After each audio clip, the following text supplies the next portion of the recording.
mean, Pearl Jam got mad at $2. Like, who's getting mad now? I don't know. When it came to buy Kiss tickets, they got what I want. I got money.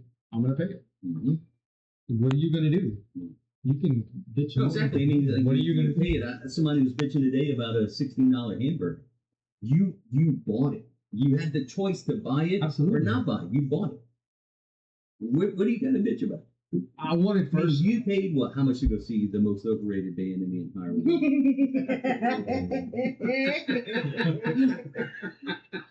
Chris Logan's gonna be late. Chris Logan's gonna be late to the morning show tomorrow.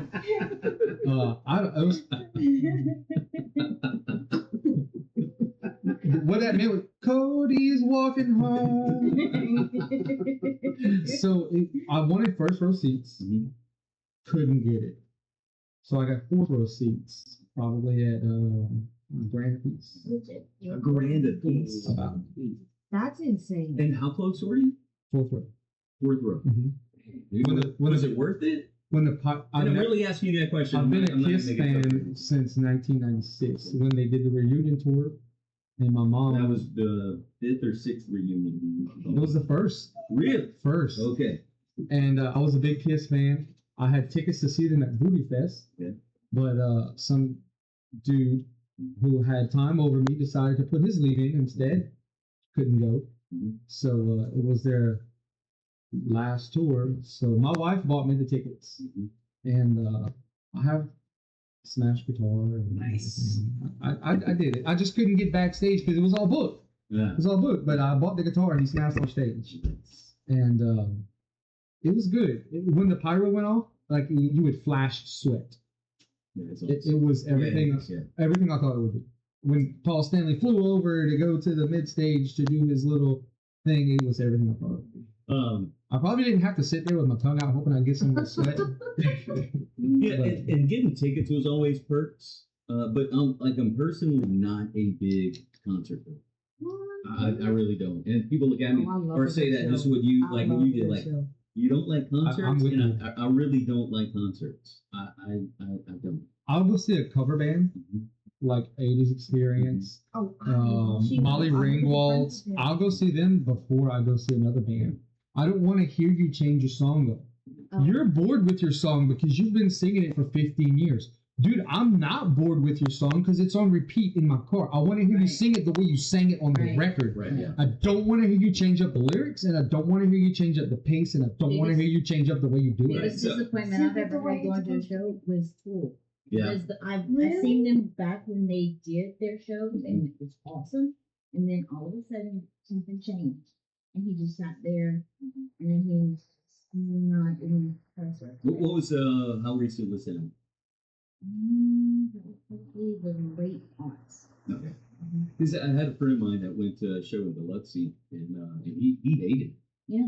I hated it. But what's funny is he was waiting for at least like some of your hits, bro. Right. Like, yeah. But it was like all shit that nobody knew. Like, and like everybody was complaining, like, what is this? I know you want to play Stay Fist again. I know you want to play 46 and 2. But I mean, then maybe you shouldn't have spent the checks from the hits that you wrote. People want to hear it. That's it. I've been in bands where people are like, man, we've been playing this song for 2 years. Dude, we played 3 shows. I mean, so no one's heard the crap we've played. How can you be bored with it? See, it's the same thing at a wedding. Am I tired of playing Haters? Oh, man. Yeah, I am. But if I don't play it, then like somebody's gonna be upset if they didn't get to go. Dude, am I tired of playing Wipe Me Down? Yes, I am.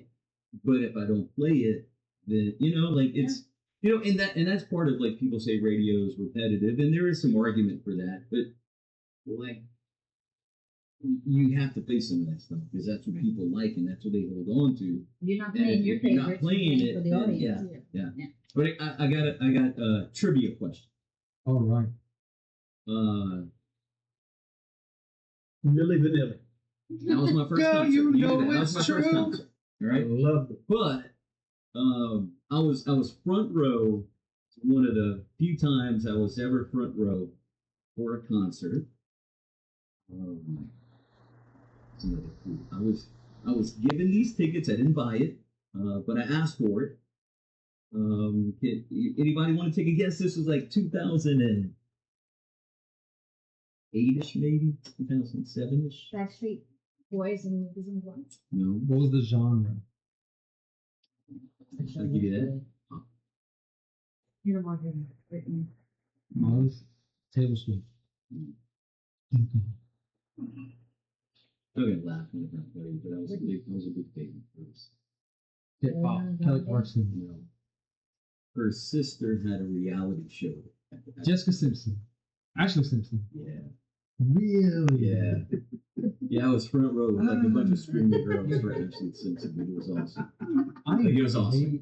Like and then I got to meet her, and so we went backstage, and that was around the time where the doctor had put her on vocal rest. So just on vocal rest. And then we found out not that long after that she could even sing. Yeah. And she was lip syncing. But she could. I was hurt a little bit. Yeah, look that up on YouTube. She could do the Helldown for Saturday Night Live. You didn't know that? Yeah, they started the vocal track before she was ready, and she kind of did a little funny dance. And they did the wrong song. Oh, the wrong song. Yeah. She was doing stupid. Well, this is gay. Pieces of Me. That's the song they played. Yeah. But it was supposed to be a different song, and then she blamed her. My band played the wrong song. Yeah. That's why the vocals came out. Yeah. Yeah. I went to see Brad Paisley at the Bonfires and Amplifiers tour, and he was the headliner tour because Guitar One magazine said that Brad Paisley is like Eddie Van Halen but on cornbread. And Kelly Pickler was there. She crushed it. And Taylor Swift. And I looked at my girlfriend at the time and I said, I hope someone puts this poor girl out of her misery. She was bad? She can't carry a tune in a bucket.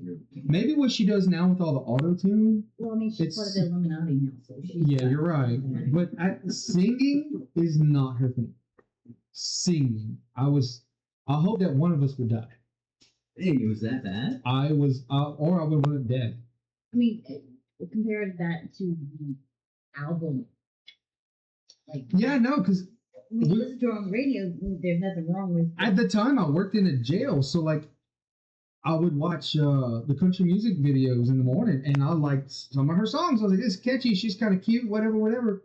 And then when I got to the concert, I was like, "This is not the song that I heard." There you can say I was used to seeing guys, and when I saw this girl, I was like, I didn't know what to do. It's 2026, and you can't shame me no more. As a matter of fact, you refer to me as they.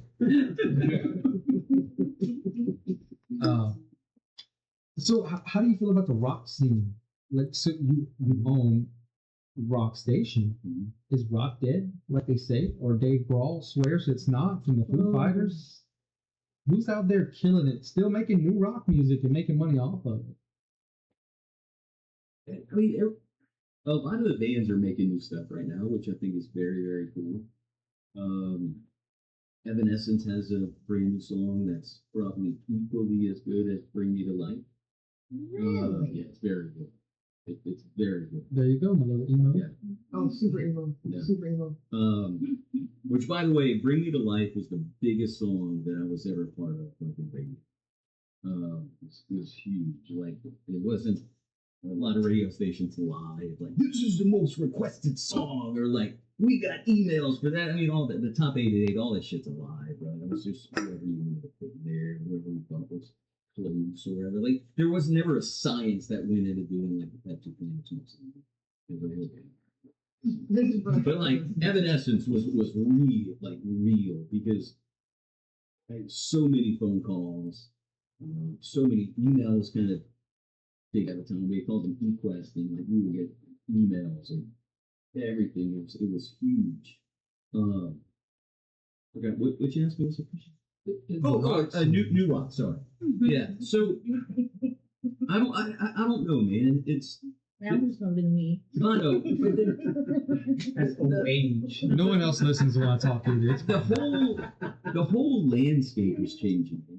Like the whole landscape is changing. You know, Big Hole Crucible. That's my really number one favorite band. I like shamans. The country crossover. I don't know. Like you're talking about like the jelly rolls and those kinds, like that crossover to country. I'm not a hater of country, the new country. I like the newer country. Sorry, I mean I like the older country. Like I'm an '80s country person because that's kind of what I grew up on, coming up in the '80s. Like that's what my parents listened to, so I always have a place in my heart for that. Right. I mean, I don't know, nobody's man. going to compare it to a straight read. No, I mean like, none of that. No, I mean, those are superstars. But dude, it's a different time, man. And I don't think that radio is going to ever give rock a chance again. I don't believe. And this is just my opinion. Like I feel like those who are in charge of radio, or there's like consultants now, like they're all getting older, and nobody is adapting. Mm-hmm. And while I still believe that people listen to radio, it's not like it used to be, and there's still like some older people that think it's like it used to be, and it's not. And I feel, again, that's me, like I think radio is going to be the death of radio. Like I think radio is shooting themselves in the foot and saying, oh, what is this, that, and the other, but you're the ones that you're not open-minded. Yeah. You're not adapting to what's coming up.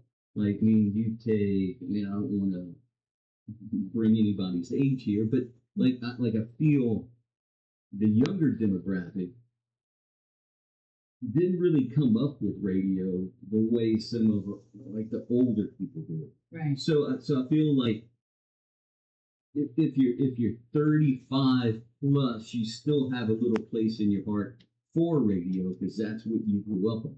The music was live. Right. But then it's changing now. Now, to be fair to radio, and I don't want to bore you all with this, but like to be fair to radio is always in a fight. Like radio has always been in a fight forever, and they always came out on top. Will they come out on top now? Maybe. We'll see. But I don't. The new rock is cool. I think it's kind of few and far between, and what's really good and what's not. Yeah, like it's like back when, but I also feel like music comes in waves. You know, like when I was playing it in the late '90s, early 2000s, that sound was pop for a while, right? Like you had some of those rock bands, love them or hate them, like the Creeds, the Nickelbacks, like Lit, Three Doors Down, like Incubus, like all those bands. That was part of pop.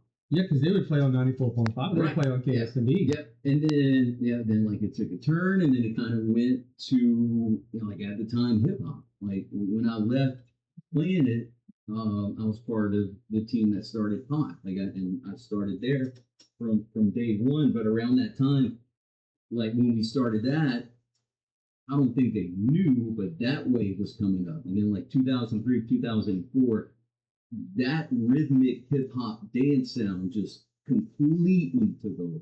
Oh, yeah. Like Lil Jon and Usher, like all that really took over. And then that took a little dive. Pop kind of made a comeback, and then country sort of took over again. But I don't know, man. That's for me. That's the biggest question: is the future of radio, and what it's going to look like in 7 years. What it's going to look like in 10 years. It's hard to compete with your playlist too. Right. It really is. Tough. I like what I like. Because you can make your own DJ. Yeah. No, I know, and that's something that I think is the biggest, what's the word I'm looking for? Like opponent of radio is now people have what they want to listen to right here in the palm of their hand.